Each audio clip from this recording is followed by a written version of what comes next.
Good morning, children. Sit down, please. I hope you remember me. I'm Mr. Brown, your teacher. Let me introduce a new boy to our class. What's your name? My name is Tom. Nice to meet you, Tom. Welcome to our class. Spell your name, please. T-O-M. Where are you from? I'm from Great Britain. Thank you, Tom. Today we're going to revise the English alphabet. Tom, can you tell us about the English alphabet? Yes, I can. I wrote a report last year at my last school. I'd love to share it with you. We call the alphabet the ABC. There are 26 letters.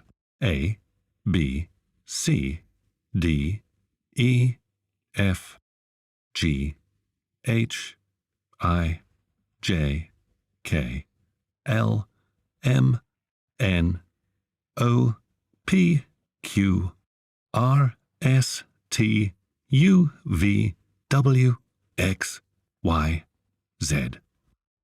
There are 5 vowels and 21 consonants.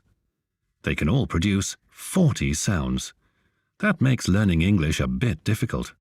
There are also diagraphs, 2 letters that produce just one sound. Ch, k, g, ng, f, r, s, sh, th, th, r, j. The ABC dates back to the 7th century and comes from the runic alphabet.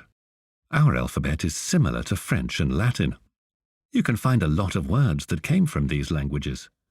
For example, a well-known word, café, comes from the French language, and a popular sign is called the ampersand.